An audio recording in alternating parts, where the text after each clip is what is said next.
We've got questions from Tom Rigby, Paul Temple, and could Andrew Brown and Robert Lasseter please get ready to ask their questions afterwards to try and keep the session going. And if you could keep your questions as short as possible, that would be appreciated. Thank you very much for your cooperation. Is Tom there? Paul, you go first then, and we'll have Tom afterwards. Okay, it's a quick question to both speakers. European consumers may say they don't want GM food, but they are unaware of the indirect consumption of GM material for animal feed and subsequent food production. Do you think labelling food products benefiting from indirect use of GM would improve consumers' ability to make an informed choice, and additionally improve consumer awareness of Europe's current requirements on global GM crops, particularly protein? I don't know about the specific proposal, but I do believe that more transparency in this issue has got to be valuable. I mean, the French are very keen at the moment to introduce a non-GM labelling, which is fine as long as it's completely honest. As long as it doesn't apply to, for example, Roquefort cheese, which uses GM organisms. It would be very helpful if consumers knew precisely what they were consuming at the moment and that it wasn't doing them any harm. And I'd like to back that up. I think a lot of the public has got a long way from understanding where food in general comes from. And I think what we need to do is encourage greater understanding throughout. But that will have kind of downsides in a way, because there will be the potential for the kind of the view of most people that cows have a bucolic life living in a flower-rich pasture, living outside most of the time. That might then, you know, if we're being completely open and honest and transparent about where food it comes in, that might reflect a change in public perceptions of food in general.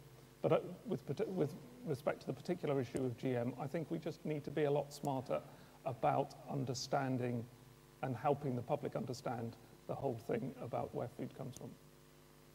Thank you. Tom Rigby? Thank you. Can I just follow up on that? Last year, Jay Rayner told this conference that GM is already on the supermarket shelves, even though it's not labelled as such. I don't know if he's right or not, but it needs looking at. But my question was on the testing of GM crops. Stuart made the speakers a bet yesterday, so I'd like to wager £20 to each of you, all 6 of you want, that in 2 years' time, they will be finding antibiotic-resistant bacteria on the GM trial sites at Rothamsted and at Norfolk, if they can be bothered to look for it, through horizontal gene transfer from the GM crops themselves. Acre says this is possible but unlikely, but there's not too many farmers involved in that process, and I've been farming long enough to know if anything can possibly go wrong, one day, sooner or later, it will. It's a serious issue. There was an agreement in place 10 years ago that by 2005 we would not be deliberately putting the genes for antibiotic resistance into wheat and into potatoes. Quite where that went to, I'm not sure, but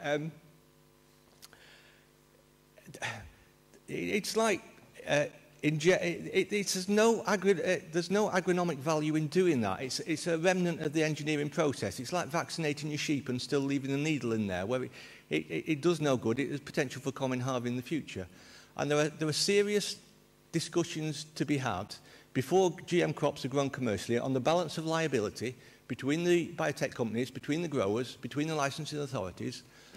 And can I just say to the President, as much as we admire your ability and we hope you're re-elected, and I'd be voting for you if I had a vote, which I don't. But if you continue to carry on unquestionably gagging for GM in the way you have in the last few weeks, instead of taking a balanced, considered balancing the potential benefits against the probable risks, then I worry that UK farmers could end up with a very bad deal. I would just say respectfully that Syngenta is not a charity. Your £1 billion a year ultimately has to come from farmers. That is where it's going to come from. And supermarkets are not going to positively promote GM unless unless they believe they can buy it cheaper. Thanks. Thank you very much indeed. The President actually is often criticised for not doing enough for GM. I don't know which bit to respond to, really. I think I can say I'm certainly not competent to take your bet on. But I know that when we market GM seed, the antibiotic markers are taken out. I mean, they're used in the process very often of preparing the original genotype, but we don't market them with it. I mean, Syngenta suffered badly from this when in 2005 it was discovered that a line that we had produced in the United States had got out commercially by mistake. And one of the problems was that the line that had escaped still contained the antibiotic markers from the lab. We take this very seriously indeed. And you know, it is not good practice to leave them in. I agree with you. I would just argue that what we need to do is take an evidence-based approach and balance what we know against the risks. So we worry a lot about the costs of GM. We don't worry so much about the costs of not doing GM, and on a global scale they could be quite large. So I think what we need to do is just, you know, look at the evidence, make sure that we take sufficient caution with doing the field trials and so on, balance that against, you know, where GM is being used around the world, and, you know, with respect to your bet about antibiotic horizontal gene transfer, has that happened anywhere else? Is it really going to happen? There's a lot of horizontal gene transfer that occurs naturally in the environment. Why would it be particularly going to be the case here? And so I think what we need to do is amass the science evidence and use that rather than be particularly emotive about kind of a nuclear option that the world's going to fall apart, which personally I don't think it will happen. I hope, if I may, I hope you didn't get the impression from what I said that Syngenta is absolutely gagging to sell GM crops in Europe. My expectation is that we shan't sell them in any serious quantity for quite a long time. There are so many places in the world that want them badly, in markets that are growing faster, where the technology barriers and the consumer resistance is not as great, that I think this is one of the least interesting commercial opportunities for us, as a matter of fact. I mean, I think that's a bit of a shame, but I mean, we completely respect the European political settlement. It's fine. Look, if I could, sorry, I've got a microphone that works. Sorry, Tom, just to come back to your claims of me gagging for GM, it's exactly that point. You know, when I go down to Gillett's Hill and I see how BASF are now taking their investment away from Europe, I yearn for the day when the UK is back leading the world with solutions for what Tim's talked about. That's where I want to see British agriculture, is when you look around the food extension and the agricultural extension services we used to have, and I live quite close to Silso, a soil science technology lab that was world famous. That's what I don't want to see us lose, and I want to make sure we have a political open mind to this. And when I see the MEPs sitting in the frontier, I hope to hell they're going to go and champion this across the European Parliament as well.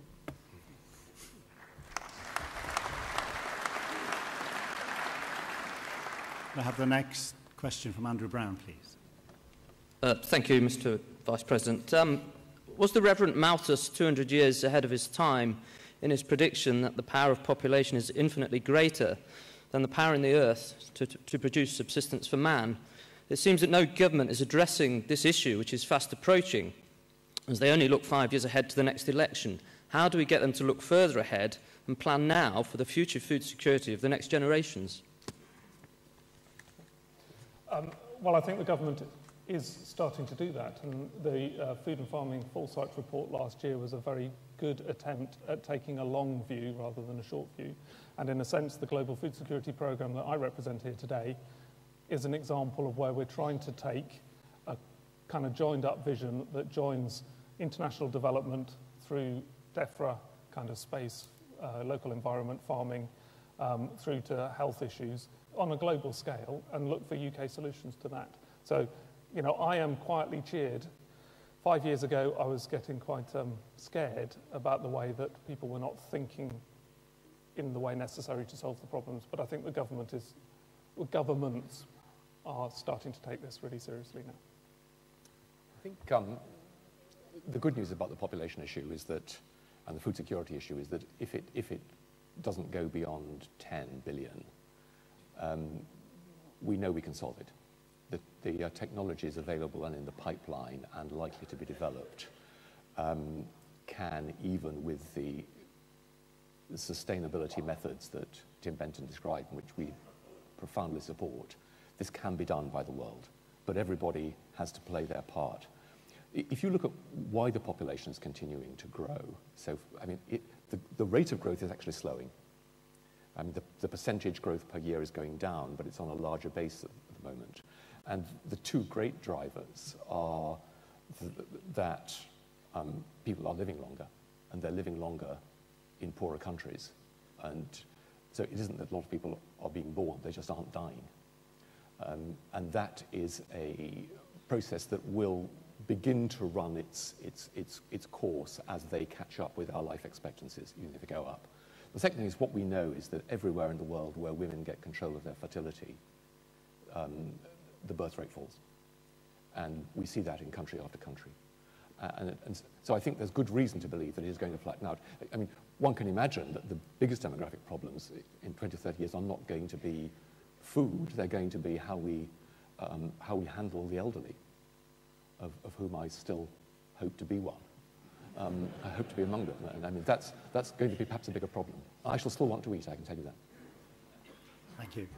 Before I call Robert Lasseter, is Bob Fiddiman here? If Bob could also find a microphone, please. And anyone else, if you have, we'll probably take a couple of questions after Robert's, if there's anyone else who has a question to ask. Robert Lasseter, thank you. Thank you, Vice President. On the same theme as Andrew Brown, for all the talk of global food security and the need to produce more from less, no one, until you, sir, seems prepared to speak about population. I agree that wealth creation will eventually bring our burgeoning population under control, but there will be dreadful consequences of starvation along the way.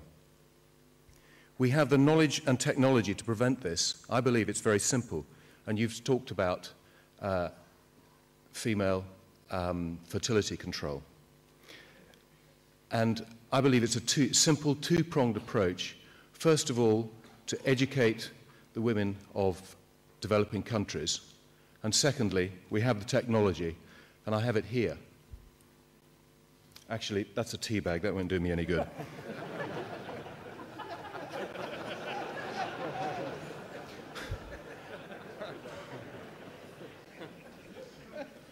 Don't you think, as leaders of our scientific voice, you and we should be speaking up for a prevention of population explosion rather than just warning of the consequences if we do nothing about this aspect? Thank you.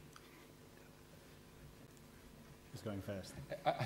Let me make it clear for the avoidance of doubt that I don't intend to control the fertility of the females. I leave it to the females to do that. I think they're absolutely capable of making their own decisions.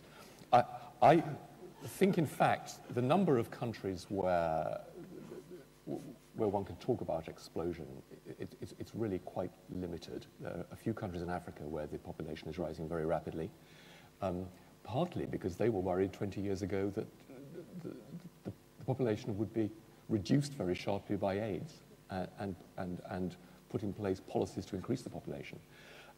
The Indians, a couple of years ago, were talking worryingly about, wouldn't it be wonderful if they got to 1.7 billion, you know, 1.8. They've stopped doing that. And of course, there are major family planning programs in India. And I think the signs are that that's topping out. I think it's going to, I mean, the problem is going to handle itself, but at a much higher level than would feel comfortable to us today. I mean, the population's doubled in my lifetime of the world. It will rise by the same amount again. So if I can add to that, the population growth is only a very small proportion of what is driving the demand growth. So we have, as countries develop, people want to eat more. As they get richer, they want to eat more and eat more expensively. So I showed a slide, I didn't dwell on it, from a book published in 2005, which showed a picture of what a German family of four eats, and it could be British, it could be American, in a week and that's a $500 US food bill, compared to what a family in Africa, in Chad, eats, which is a $1.30 weekly food bill. So it's not the number of mouths, it's what we choose to eat that is really the problem. And as Martin said, yes, population growth is coming under control because, you know, people don't want to carry on having very large families if they don't need to. Large families are often a result of poverty. Yes. So as people get richer, they want to eat more. That ultimately is the driver.